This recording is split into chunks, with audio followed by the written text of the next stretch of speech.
Malik Patterson had spent years dreaming of a haven, a stately brick house nestled among the manicured lawns of an upscale Tennessee neighborhood. When he finally stepped into his two-story sanctuary at Brentwood Estates, every detail seemed plucked from a reverie: a wraparound porch bathed in early sunlight, a perfectly trimmed lot, and a spacious backyard that whispered promises of peace. Yet as moving boxes still cluttered the driveway and curtained eyes watched from behind shuttered windows, an unspoken tension threaded the morning air.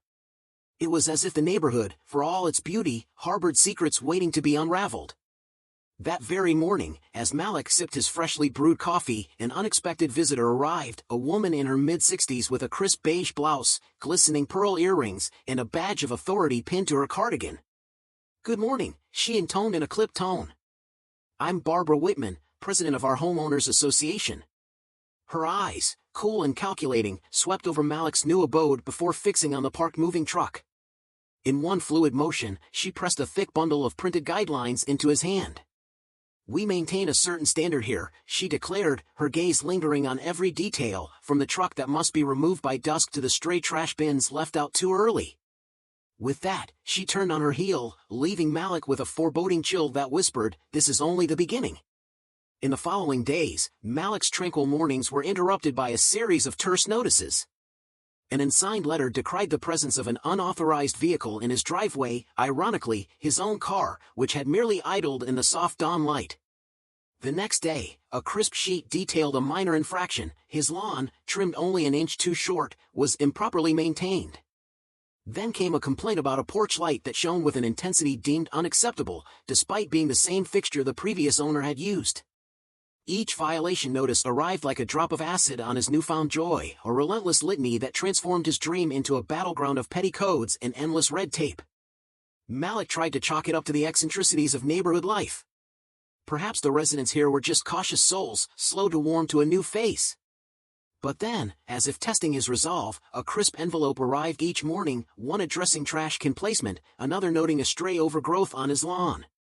Determined to understand the pattern, Malik embarked on a quiet investigation. One early morning, he ambled along the sidewalks, camera in hand, and discovered that dozens of his neighbors' bins lay haphazardly at the curb without consequence. He composed a polite email to the board, attaching snapshots of these apparent violations, his heart pounding with a mix of defiance and curiosity. Was I the only one singled out? He wondered. It wasn't long before Barbara returned, a spectral figure appearing on his doorstep without a knock. This time, her arms were crossed over a clipboard as she scrutinized every inch of his home's interior from the threshold. "This is a formal request," she said, her tone sugar-coated yet edged with steel. "We require proof of home ownership. Neighbors have voiced concerns about unusual activity, furniture deliveries, different cars, even the possibility that you're renting this property." Malik's pulse quickened. He offered a measured smile as he explained, "I own this house. I've lived here less than a month, I'm still moving in. The deliveries are from friends and family." But Barbara's gaze hardened as she slid a form toward him. "If you fail to submit your deed, I will have no choice but to escalate this matter," she warned, leaving Malik to close the door on her silent menace. Was this a battle of rules or something far more personal? He wondered. Day by day, the barrage intensified. Each morning brought a fresh violation notice, a new paper to add to the growing stack on his counter. One letter chastised the improper placement of his trash bins, another faulted his lawn for being overgrown, even though Malik had spent the previous afternoon meticulously trimming hedges.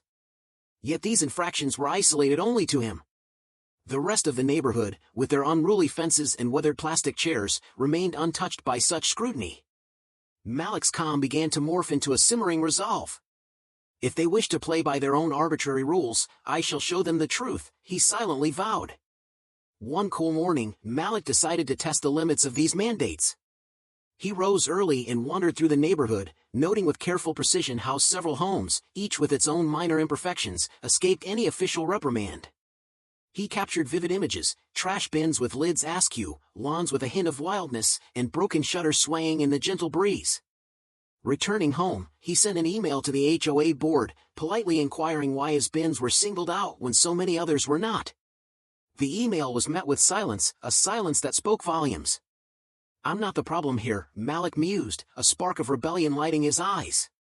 Later that day, as dusk settled and the shadows deepened, Barbara appeared once more at his door. Her presence was no longer a fleeting inconvenience but a relentless pursuit. With her clipboard clutched like a weapon, she reiterated her demand, "We've had multiple complaints regarding your residence. Please submit proof of ownership immediately." Malik's voice remained steady as he replied, "You can pull the records yourself, they're public information." Her eyes narrowed, a silent battle of wills unfolding in that brief pause. "I'd prefer you submit it directly," she countered, her lips curving into a smile that held no warmth. Malik's calm did not waver as he simply said, "I'll think about it," and closed the door, leaving behind a tension that seemed to vibrate in the twilight. "She wants me to lose my temper, to become the problem, so be it," he resolved inwardly. As the days bled into one another, the harassment escalated to an almost surreal crescendo. Each morning, Malik found a neatly folded violation notice waiting in his mailbox, a different offense each time. The rules seemed to morph daily. First, an errant porch light, then, a note about the arrangement of his outdoor furniture, a pair of wicker chairs and a small glass table that, in his eyes, were both tasteful and well-maintained. The guidelines, as vague as they were selective, painted him as a perpetual miscreant in a neighborhood that appeared to excuse every other flaw. Malik began to suspect that Barbara Whitman was no ordinary enforcer of regulations, she was waging a personal war against him. One morning, his heart sank as he discovered a thick envelope in his mailbox, not emblazoned with any HOA insignia but bearing the stark header of a law firm. Inside lay an official complaint, accusing him of fraudulent occupancy, of living in his own home under false pretenses. The allegations were flimsy, a series of vague suspicions about his status and a litany of neighbors' concerns, all couched in legal jargon designed to confound rather than clarify. For a moment, Malik entertained the notion of ignoring the document, confident that the baseless claims would crumble under scrutiny. But as he read on, he realized that Barbara's goal was not merely to reprimand him, it was to exhaust him, to push him into silence. "She intends to drown me in legal minutiae," he thought, his resolve hardening like tempered steel. That evening, Malik picked up his phone and dialed a number he knew by heart. "Hey, Joe," he said, his voice measured but determined, addressing his longtime attorney, Joe Martinez had, a man as relentless and sharp as the legal battles ahead. Within hours, Malik found himself armed with every document, every legal precedent, every scrap of evidence he needed to turn the tables. The quiet night air seemed to pulse with anticipation. "This is no longer just about petty infractions, it's about reclaiming my home and dignity," he reflected. 3 days later, the community's simmering discontent reached a boiling point at an emergency HOA board meeting. The room buzzed with whispered conversations and furtive glances. Neighbors who had once avoided eye contact now sat on the edge of their seats. At the head of the long conference table, Barbara Whitman sat with a forced air of authority, flanked by board members whose expressions betrayed unease. As the meeting commenced, Malik calmly placed a stack of his own papers on the table, drawing the attention of everyone present. "I'd like to speak," he announced, his voice steady and imbued with quiet authority. A murmur rippled through the crowd, the atmosphere thick with anticipation. Malik began his presentation by unfolding a document that shimmered with incontrovertible truth, the deed to his house, a recorded testament of ownership. Heads turned, and a few board members exchanged knowing glances. With deliberate precision, he produced a second paper, the purchase agreement for a neighboring property, identified only as 2 and 14, Oakwood Drive. Then, with a slow and deliberate gesture, he revealed a final document that silenced the room, the deed for a property at 2 and 16, Oakwood Drive. The revelation hit like a thunderclap, Barbara's own house. For a suspended moment, silence reigned as the weight of the truth settled over the assembled crowd. "The tyrant has been unmasked," whispered the very air. Barbara's face drained of color, her carefully constructed facade beginning to crumble. She attempted a halting defense, her voice a brittle echo as she argued that her actions were meant solely to enforce community standards.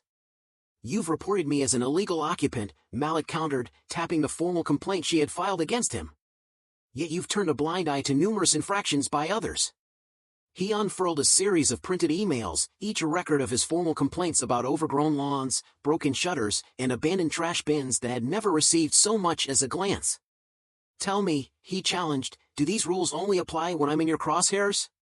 The room shifted uncomfortably as board members exchanged uneasy looks.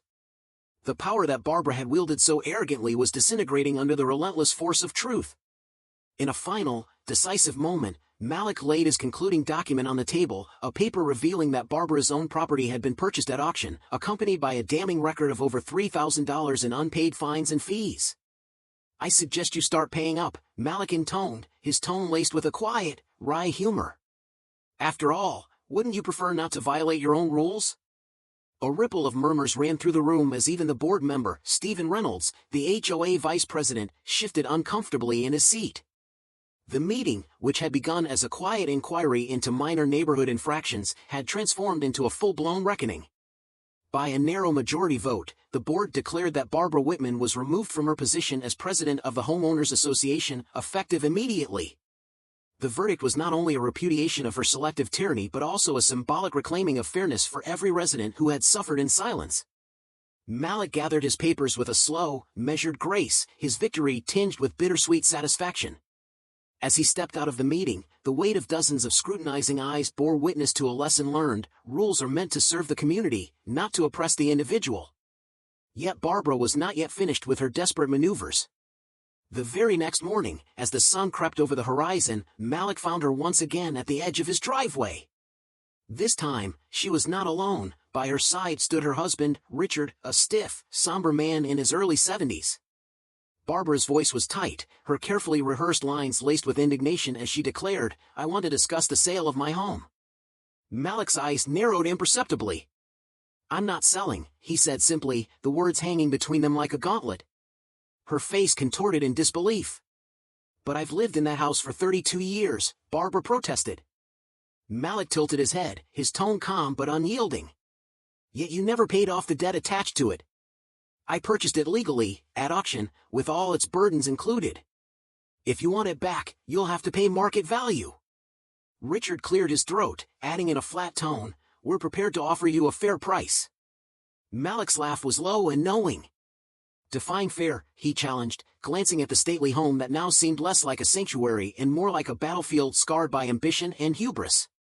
After a pause, he stated, "Based on the current market and your outstanding fees, it comes to $450,000. Shock and panic flickered in Barbara's eyes, true panic, for the first time, as the reality of her predicament became undeniable. With a heavy sigh, she and Richard retreated into the gathering dusk, leaving Malik standing on his porch with a profound sense of vindication. In the aftermath, the neighborhood itself began to change. With Barbara's iron grip finally broken, the Homeowners Association started functioning as it was meant to, addressing genuine concerns rather than policing trivial matters. Neighbors, once reticent and complicit through silence, began to exchange tentative greetings and share whispered recollections of past transgressions. One crisp autumn day, as Malik sat on his familiar porch, a gentle knock broke the quiet. He opened the door to find Lisa Hendricks, a middle-aged resident from 3 houses down, holding a plate of freshly baked cookies. "I know it's late," she said, her voice tinged with both awkwardness and warmth, "but welcome to the neighborhood." Malik accepted the plate with a small, genuine smile. "It took you long enough, Lisa," he teased softly, savoring the sweet treat as if it were a victory morsel. In that moment, Malik reflected on the tumultuous events that had transpired. Some people, he mused, spent their lives trying to control others, clinging to rules, status, and the illusion of power, while true strength lay in knowing one's worth and standing tall in the face of injustice. The neighborhood, once divided by fear and silence, was now slowly learning that real power came not from the oppressive edicts of a self-appointed enforcer, but from community, fairness, and the courage to demand one's rights. If you found resonance in Malik's journey, if you believe that sometimes, the only way to dismantle tyranny is to expose it, then join us for more stories that remind us, true empowerment begins when we refuse to let anyone else define our worth.